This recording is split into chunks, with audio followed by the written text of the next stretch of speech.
Bien, quiero compartir con usted 6 claves para la oración contestada.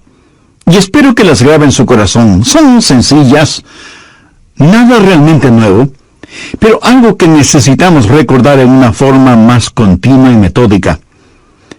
Para que sus oraciones sean contestadas, primero, debe orar en el nombre de Jesús. Veamos Juan 14, los versos 13 y 14. Jesús dijo: y todo lo que pidiereis al Padre en mi nombre lo haré, para que el Padre sea glorificado en el Hijo. Dios quiere glorificar a su Hijo, el Señor Jesucristo, y esa es la razón por la que debemos orar en su nombre. Y Jesús ratifica esa realidad al decir: si algo pidiereis en mi nombre, yo lo haré. Ahora vayamos al capítulo 16, versos 23 y 24, en donde Jesús hace énfasis en el mismo asunto. En aquel día no me preguntaréis nada. De cierto os digo, que todo cuanto pidiereis al Padre en mi nombre, os lo dará. Hasta ahora nada habéis pedido en mi nombre. Pedid y recibiréis, para que vuestro gozo sea cumplido. Muéstreme una persona cuyas oraciones le son contestadas, y de seguro que esa persona está llena de gozo. Jesús también dijo en Juan 14, 6, yo soy el camino y la verdad y la vida. Nadie viene al Padre sino por mí. Y esa es la verdad en cuanto a la oración. No hay forma de llegar a Dios el Padre sino únicamente por medio de su Hijo Jesucristo. Supongamos que usted se pierde buscando una dirección en un lugar que no conoce. Así que detiene a una persona en la calle para que le ayude, y esa persona le dice: vaya derecho 3 cuadras más, luego vire a la derecha, verá una casa blanca con una cerca de madera, entonces vire a la izquierda, y esa es una calle sin salida. Recorra 3 cuadras más, vire a la derecha, y usted le interrumpe y le dice: un momentito, por favor, no puedo recordar todo eso, déjeme anotarlo. Y la persona que le está dando las direcciones le dice: ¿sabe qué? Yo estoy yendo en la misma dirección, permítame guiarle. Usted únicamente sígame. Esa persona no solo le señala el camino, sino que, por así decirlo, se vuelve el camino. Jesús no indica el camino, Jesús es el camino hacia el Padre, y cuando usted ora en el nombre de Jesús, Él le lleva a la presencia del Padre. Anota Efesios 2:18. Porque por medio de Él los unos y los otros tenemos entrada por un mismo Espíritu al Padre. ¿Qué significa orar en el nombre de Jesús? Significa orar con su autoridad. Cuando usted pone su firma en un cheque y se lo da a alguien, esa persona va al banco y lo efectiviza. El banco le entrega la cantidad de dinero estipulada en el cheque, porque ese cheque lleva su nombre, lleva su firma, y con su firma usted le autoriza al banco la entrega de ese dinero. Trate de ir a cualquier banco y hacer efectivo un cheque que no tiene ninguna firma, y le aseguro que estará metiéndose en profundos problemas. Cuando pedimos en el nombre de Jesús, no estamos simplemente rociando con algún polvito mágico oraciones al decir en el nombre de Jesús, abracadabra, que lo que he pedido se haga. No es así de ninguna manera. Orar en el nombre de Jesús significa, primero, obedecer su mandato. Segundo, hacer algo aprobado por Él. Tercero, saber que eso le dará honor y gloria a Él. Y cuarto, saber que el Padre será glorificado por lo que hacemos en el nombre de Jesús. Si usted ora sin usar el nombre de Jesús legítimamente, no tiene ninguna razón para esperar que su oración sea contestada. Ahora, obviamente, el orar en el nombre de Jesús significa que usted debe ser salvo, que debe ser su discípulo y que debe estar en comunión con Él para conocer su voluntad. No solo ora en el nombre de Jesús, sino que también ora en el Espíritu. Veamos Efesios 6:18. Orando en todo tiempo, con toda oración y súplica en el Espíritu, y velando en ello con toda perseverancia y súplica por todos los santos. Así como se debe orar en el nombre de Jesús, hay que orar en el Espíritu. Casi al final del Antiguo Testamento hay un versículo muy interesante. Busque Zacarías 12:10. Dios habla de lo que hará en los últimos días, cuando los judíos como nación vengan a Jesús. Y derramaré sobre la casa de David y sobre los moradores de Jerusalén espíritu de gracia y oración, y mirarán a mí, a quien traspasaron, y llorarán como se llora por hijo unigénito, afligiéndose por él como quien se aflige por el primogénito. Hay muchas cosas maravillosas en este versículo, pero lo que más me bendice es que Dios dice que hay un Espíritu, el Espíritu Santo, que es el Espíritu de gracia y de oración. ¿Tiene usted dificultades al orar? ¿Sabe por qué? Porque no está lleno del Espíritu. Porque cuando lo esté, la alabanza y la oración fluirán de su Espíritu. Usted estará constantemente alabando a Dios y constantemente suplicando en oración. Dios dice que un día Él va a derramar su espíritu de gracia y oración sobre los judíos, pero Él ya ha derramado su espíritu de gracia y oración sobre usted. Por lo tanto, usted debe orar en el Espíritu. En la pequeña epístola de Judas, el verso 20, dice: pero vosotros, amados, edificando sobre vuestra santísima fe, orando en el Espíritu Santo. ¿Había notado eso? ¿Cómo se desafía usted mismo? Orando en el Espíritu Santo. ¿Por qué es tan importante orar en el Espíritu? Bien, sabemos que cuando oramos en el nombre de Jesús, oramos con autoridad. Pero cuando oramos en el Espíritu, oramos con fortaleza para que Él nos ayude. Déjeme, le muestro algo en Romanos 8:26. Y de igual manera, el Espíritu nos ayuda en nuestra debilidad, pues que hemos de pedir como conviene, no lo sabemos. Pero el Espíritu mismo intercede por nosotros con gemidos indecibles. Mi amigo, esto significa que cuando usted ora, no lo puede hacer sin el Espíritu, y Él no lo hará sin usted. Es el Espíritu el que ora. Y Él hace por usted lo que usted no puede hacer por usted mismo. El Santo Espíritu de Dios inspira, guía, pone energía y sostiene nuestras oraciones. Nuestro espíritu humano es débil, y aunque el Espíritu esté dispuesto, nuestra carne es débil. Por lo tanto, el Espíritu Santo nos ayuda en nuestra debilidad. No hay ninguno de nosotros que alguna vez no haya dicho: fallé en mi vida de oración. Ojalá pudiera orar más. ¿Por qué no puedo hacerlo? Le diré por qué no oramos más. Francamente, porque somos débiles. Pero nuestra debilidad no debe convertirse en incapacidad, sino más bien en fortaleza, porque la Biblia dice que cuando somos débiles, somos fuertes. Si aprendemos a depender en el Espíritu Santo, quien nos ayuda en nuestras debilidades, inspirándonos, guiándonos y capacitándonos. Más aún, Él nos ayuda en nuestra ignorancia. Pues ¿qué hemos de pedir como conviene? No lo sabemos. ¿Alguna vez ha pensado en eso? Estuve una vez en una conferencia bíblica en Dallas. Al finalizar la conferencia, 2 jóvenes estudiantes se me acercaron y uno de ellos me preguntó: «Pastor, ¿usted ora?».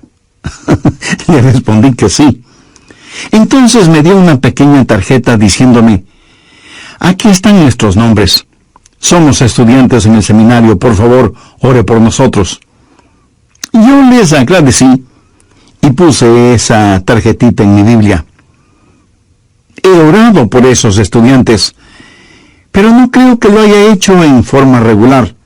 No porque ellos no me importen, pero una asignación de oración es más que 2 nombres en una tarjeta. Si tuviera que orar por todos quienes me piden que ore por ellos, ni las 24 horas del día serían suficientes, se lo aseguro. Esa es la verdad. Si usted trata de orar por todos y por todo, su oración, en vez de ser un caudaloso río, se convertirá en un estancado pantano. La oración, para que sea poderosa, tiene que ser canalizada. Cuando alguien me dice que está orando por mí, me siento increíblemente bendecido.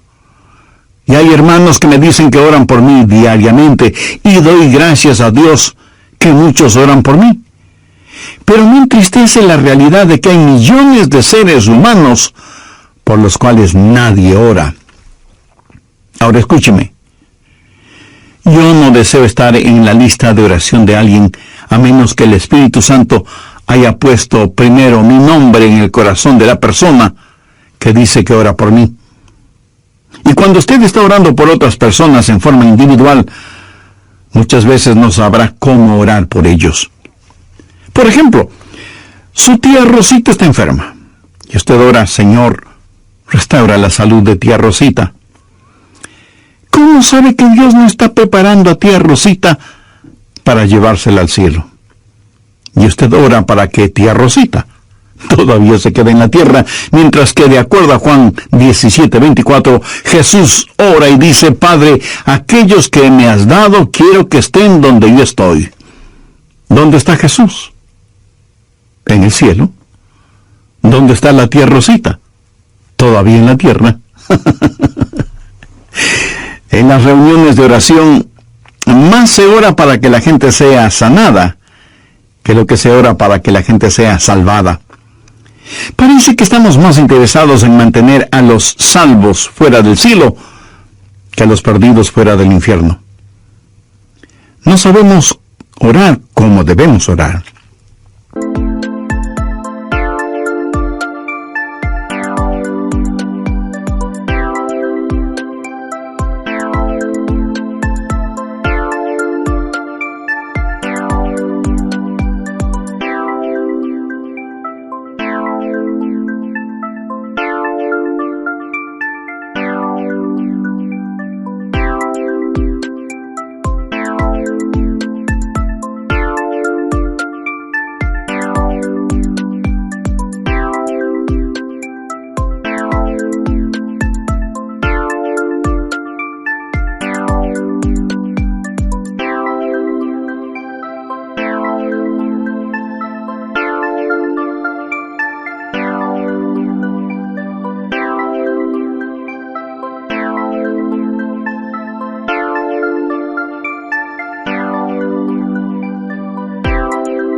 Cuando Saulo perseguía a los seguidores de Cristo, antes de que fuera el apóstol Pablo, me pregunto qué oraba la iglesia en relación con Saulo. Si yo hubiera vivido en esa época, seguro que hubiera orado: Señor, mira cómo este Saulo nos persigue, elimínalo, evapóralo, Señor, haz algo con él. Y ciertamente Dios hizo algo con él, pero no precisamente como se lo pedimos. Dios lo transformó en el poderoso apóstol Pablo. A veces no sabemos ni lo que pedimos. Por eso el Espíritu Santo, que intercede por nosotros, dice: Señor, esto es lo que Adrián está pidiendo, pero esto es lo que en realidad necesita. El Santo Espíritu de Dios nos ayuda en nuestras debilidades cuando nosotros no sabemos cómo orar, por qué orar, o cuando no tenemos la fortaleza, ni la energía, ni el deseo de orar. E intercede con nosotros, como la Biblia lo dice en Romanos 6:26, pero el Espíritu mismo intercede por nosotros con gemidos indecibles. Ni usted ni yo, nadie puede orar como el Espíritu Santo puede hacerlo. Y la expresión gemidos indecibles era utilizada para describir los dolores de una mujer dando a luz. Eso, mi amigo, es orar en el Espíritu. Intercede por nosotros con gemidos indecibles, porque muchas veces nosotros no sabemos qué pedir. Algunos años atrás, yo viví la experiencia de un profundo dolor emocional y espiritual a tal grado que no podía ni siquiera articular una sencilla oración. Lo único que podía hacer era quejarme. Pero el Santo Espíritu de Dios escuchó mi oración y Él llevó mi dolor, mi súplica, hasta el trono de la gracia y la misericordia de Dios. Entonces usted ora primero en el nombre de Jesús, segundo en el Espíritu Santo. Para orar en el nombre de Jesús, usted tiene que ser salvo, y para orar en el Espíritu, usted tiene que ser lleno del Espíritu Santo de Dios. Tercero, usted debe orar en obediencia a Dios. Es una malvada necedad el esperar que Dios escuche sus oraciones cuando usted no está viviendo en obediencia a Él. Lo triste es que hay personas que tienen la idea de que Dios les bendecirá, aún en su desobediencia. Razone esto un instante. Si usted está viviendo una vida de desobediencia, y aún así Dios contesta sus oraciones, ¿qué es lo que Dios está haciendo? Está animando y recompensando su pecado. Pero escúcheme, Dios le ama demasiado como para hacer eso. Veamos el Salmo 66. Quiero mostrarle algo. Salmo 66, verso 18. Este es un versículo que debería estar subrayado en su Biblia. Si en mi corazón hubiese yo mirado la iniquidad, el Señor no me habría escuchado. Ahí lo tiene, en blanco y negro y bien impreso. Y usted no tiene que ser un científico aeroespacial para entender eso, ¿verdad? Muchos hablan de las grandes promesas en la oración. Bien, esta es una promesa. Si en mi corazón hubiese yo mirado la iniquidad, el Señor no me habría escuchado. Ahora, note que no dice, si hubiera pecado, Dios no me escucharía. Dios no le escuchará a usted. Dios no me escuchará a mí. Dios no escuchará a nadie que tenga iniquidad en su corazón. Iniquidad significa el hacer trato con el pecado, sentirse en paz haciendo el pecado. Y si yo tengo cualquier iniquidad en mi corazón, Dios no me escuchará. Ora usted a Dios. Si tiene algún pecado en su corazón, ¿cómo puede esperar que Dios le escuche? Para que Dios le escuche, usted tiene que arrepentirse de sus pecados y tener a Jesús como su Salvador y Señor. Si antes no ha hecho esta decisión, le invito a que lo haga ahora mismo. Ore y diga, querido Dios, sé que soy pecador y que mi pecado merece tu justo juicio, pero me acerco a ti en busca de gracia y de misericordia, y suplicarte en los méritos de tu Hijo, el Señor Jesucristo, me perdones. Señor Jesús, tú diste tu misma vida en la cruz para darme vida eterna, y prometiste salvarme si confiaba en ti. Desde este mismo momento confío absolutamente en ti. Ven a mi corazón, sé mi Salvador y mi Señor. Toma el control de mi vida y hazme la clase de persona que tú quieres que sea. Gracias por perdonarme, limpiarme, sanarme y salvarme. Y ayúdame a cumplir siempre los designios de tu voluntad. Lo pido en tu santo nombre.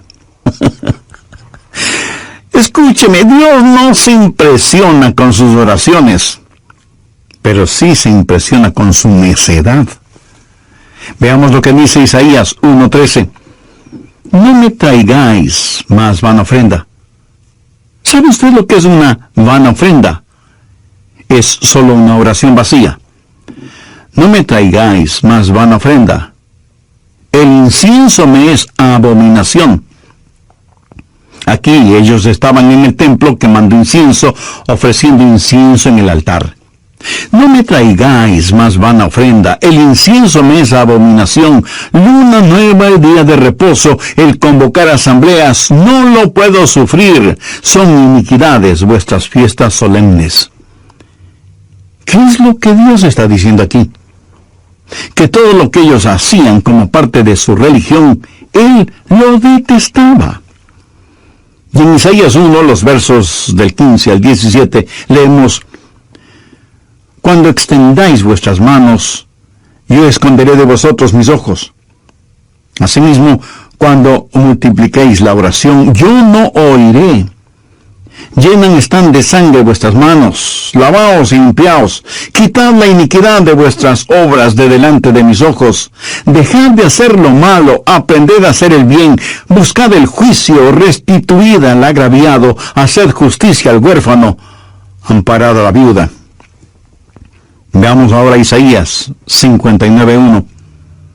He aquí que no se ha cortado la mano de Jehová para salvar, ni se ha agravado su oído para oír. Dios no se ha vuelto manco ni sordo, pero vuestras iniquidades han hecho división entre vosotros y vuestro Dios, y vuestros pecados han hecho ocultar de vosotros su rostro para no oír. ¿Ha leído alguna vez algo del libro de Esdras? Vayamos al capítulo 9, verso 6. Esdras está orando y dice: Dios mío, confuso y avergonzado estoy para levantar, oh Dios mío, mi rostro a ti, porque nuestras iniquidades se han multiplicado sobre nuestra cabeza, y nuestros delitos han crecido hasta el cielo. Mi amigo, debemos orar en obediencia. Para resumir un poco todo esto, vamos a la primera epístola de Juan. No el Evangelio de Juan, sino la primera epístola de Juan, capítulo 3, verso 22. Y cualquier cosa que pidiéramos, la recibiremos de Él, porque guardamos sus mandamientos y hacemos las cosas que son agradables delante de Él. Los rebeldes jamás verán sus oraciones contestadas. Déjeme retroceder un poco las páginas de la historia.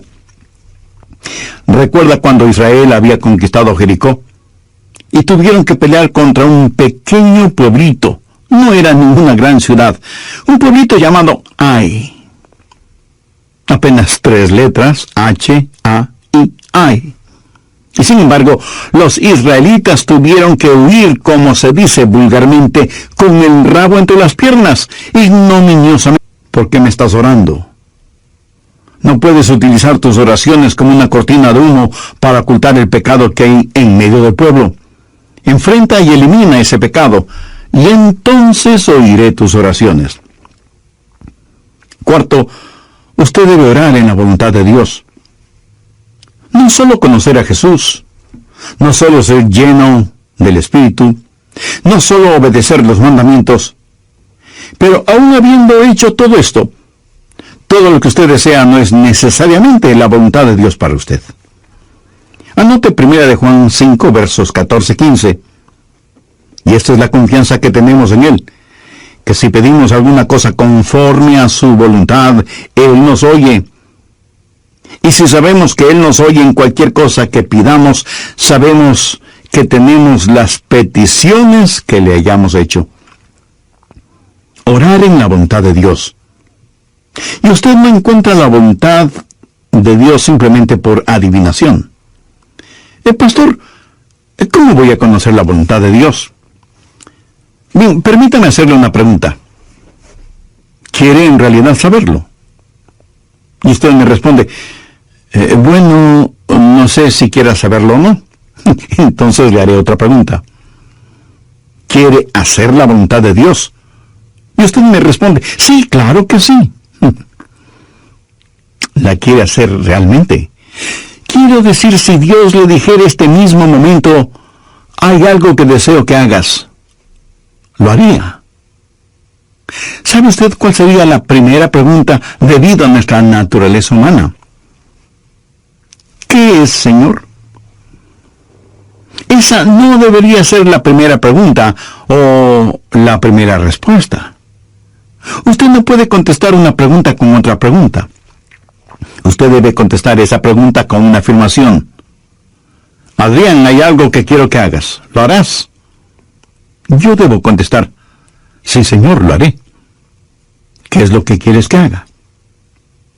Mira, la manera de conocer la voluntad de Dios no es sabiendo lo que es, sino comprometiéndose a hacerla aún antes de saber lo que es. Eso es confianza. Sencillamente diga, Señor, estoy listo, y haré lo que quiera que tú quieras que haga. Y aunque esa frase pueda trabar nuestra lengua, destraba nuestra capacidad de obediencia. Debo admitir que muchos tienen temor de la voluntad de Dios. De alguna manera se les ha metido la idea en la cabeza de que si se prestan para servicio bajo la voluntad de Dios, van a terminar como misioneros en el país de Salsipuedes, viviendo en una choza con piso de tierra y comiendo carne de serpiente o quién sabe qué otros exóticos alimentos. ¿Sabe qué? Pudiera ser que así suceda. La forma de conocer la voluntad de Dios es aceptando la voluntad de Dios antes de conocer cuál es la voluntad de Dios. Y aunque suena complicado lingüísticamente, espiritualmente no lo es. Pero usted me dice, pastor, quiero más detalles. Muy bien, le voy a dar más detalles. La voluntad de Dios es buena.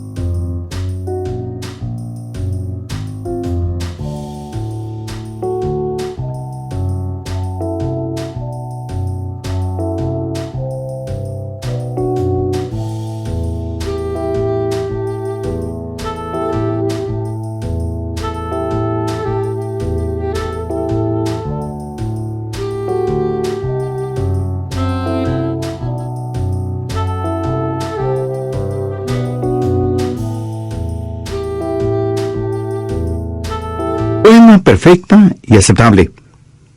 Y si piensa que esto lo digo porque soy muy inteligente, pues siento desilusionarle. Veamos qué dice Romanos 12, versos 1 y 2. Así que, hermanos, os ruego por las misericordias de Dios, que presentéis vuestros cuerpos en sacrificio vivo, santo, agradable a Dios, que es vuestro culto racional. No os conforméis a este siglo, sino transformaos por medio de la renovación de vuestro entendimiento, para que comprobéis cuál sea la voluntad de Dios, agradable y perfecta. Usted no necesita saber nada más que esto. La voluntad de Dios es buena, agradable y perfecta. Preséntese usted mismo como un sacrificio vivo y santo delante de Dios, y usted, sin ninguna sombra de duda, conocerá y comprobará que la voluntad de Dios es siempre buena, agradable y perfecta. La oración es para manipular la voluntad de Dios, para que se amolde a la suya. Es descubrir la voluntad de Dios y meterse de cabeza en ella. Pero escúcheme con atención. En última instancia, usted no encuentra la voluntad de Dios. La voluntad de Dios lo encuentra usted. Cuando su corazón está bien con Dios, usted presenta su cuerpo como un sacrificio vivo y rehúsa el ser amoldado por el sistema y los valores del mundo, para más bien ser transformado, renovado en su mente y empezar a pensar los pensamientos de Cristo y, por lo tanto, tener la capacidad de orar en la voluntad de Dios. Quinto, orar en comunión con los creyentes. Por favor, busque el Evangelio de Marcos, capítulo 11, los versos 25 y 26. Y cuando estéis orando, perdonad si tenéis algo contra alguno, para que también vuestro Padre que está en los cielos os perdone a vosotros vuestras ofensas. Porque si vosotros no perdonáis, tampoco vuestro Padre que está en los cielos os perdonará vuestras ofensas. Mi amigo, no se olvide que un pecado no perdonado es la más formidable barrera contra la oración. Tantas personas se preguntan por qué sus oraciones no son contestadas cuando están guardando tremendos resentimientos en su corazón. Le pregunto, ¿ese resentimiento, ese enojo, vale la pena tenerlo? Lo que es peor, ¿vale la pena ir acumulándolo, guardándolo, hasta que por fin estalla, hiriendo no solo a quienes motivaron ese enojo, sino a usted mismo? La satisfacción carnal de guardar un resentimiento contra alguien no vale de ninguna manera la pena porque impide que nuestras oraciones sean contestadas. Escuché de una pequeña niña que una noche, por haberse portado mal, su mamá le mandó temprano a la cama. Pero antes de acostarse, la niña debía orar. Ella así lo hizo. Oró por su hermana y su hermano, oró por su papá y su abuelita, oró por sus amigas en la escuela, oró por su profesora, oró por su perro y por su gato, y finalizó con un alegre amén. Luego, mirando a su madre, le dijo: como habrás notado, mamá, tú no estuviste en mi oración. Me imagino que esa oración no habrá salido de ese cuarto, menos habrá llegado al cielo. Pero hay una profunda lección en esto. Sería una temeraria necedad si alguien, teniendo un espíritu no perdonador, pretende que sus oraciones sean contestadas. Y esto es verdad de manera especial, no tengan estorbo. Muchos esposos y esposas, aun siendo creyentes, viven como perros y gatos, son como palo y piedra, y aún así se preguntan por qué sus oraciones no son contestadas. Sexto, usted debe orar en fe. En Mateo 21:22 leemos: y todo lo que pidiereis en oración, creyendo, lo recibiréis. Por favor, subraye en su Biblia la palabra creyendo. Ore creyendo, y todo vendrá.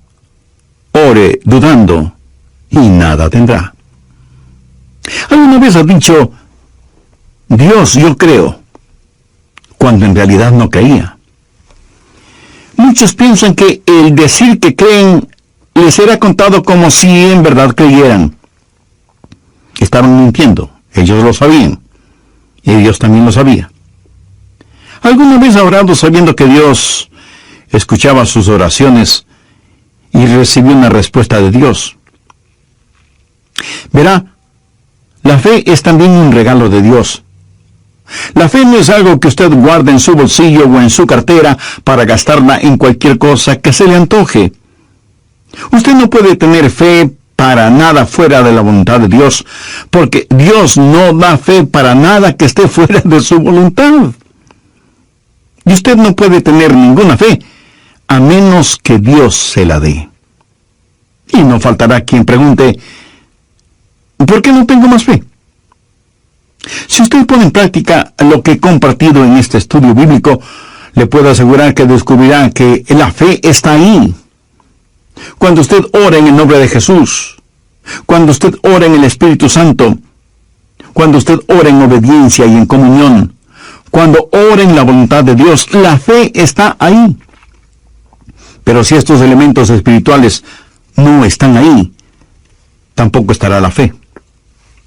Ustedes, esposos, han tenido alguna vez un argumento, y si me dice que no, con toda mi cariñosa cortesía le diré que son mentirosos. Cuando marido y mujer tienen un argumento y no lo solucionan, y luego se arrodillan para orar por su hijito enfermo, ¿no se sienten espiritualmente enfermos? ¿No sienten que están actuando hipócritamente? Saben que sus oraciones no se elevarán ni un centímetro del piso y por lo tanto jamás llegarán al cielo. No tienen ninguna fe como para que sus oraciones sean contestadas. Cuando sus corazones sean justos, puros y limpios, y palpiten al mismo compás espiritual, entonces tendrán fe.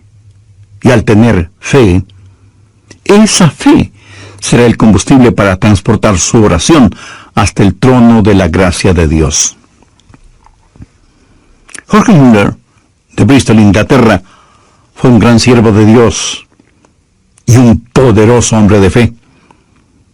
Él tenía un diario personal en el cual anotaba todas las instancias de oraciones contestadas y llegó a registrar 25,000 oraciones contestadas, algunas de ellas increíblemente milagrosas, imposibles de explicarlas, aparte de la intervención de Dios.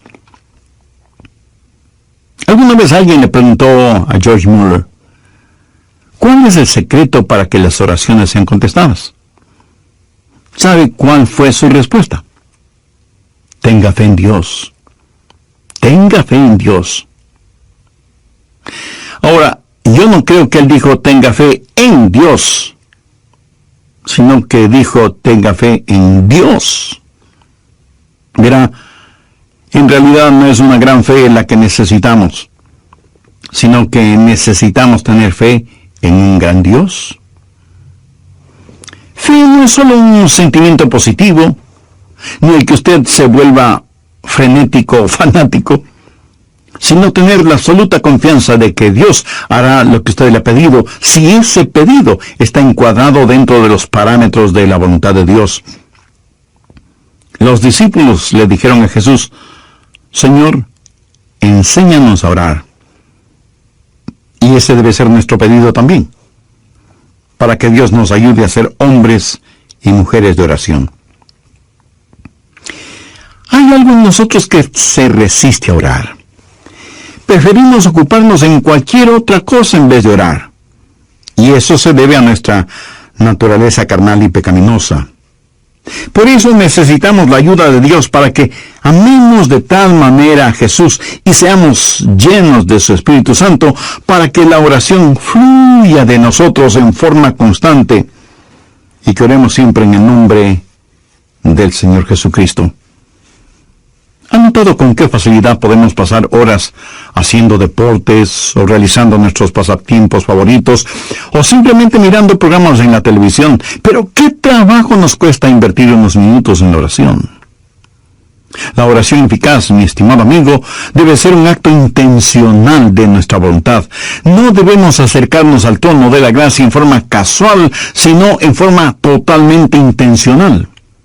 Seguramente entre quienes me escuchan habrá quienes, a pesar de ser religiosos, este asunto de la oración es muy secundario en sus vidas.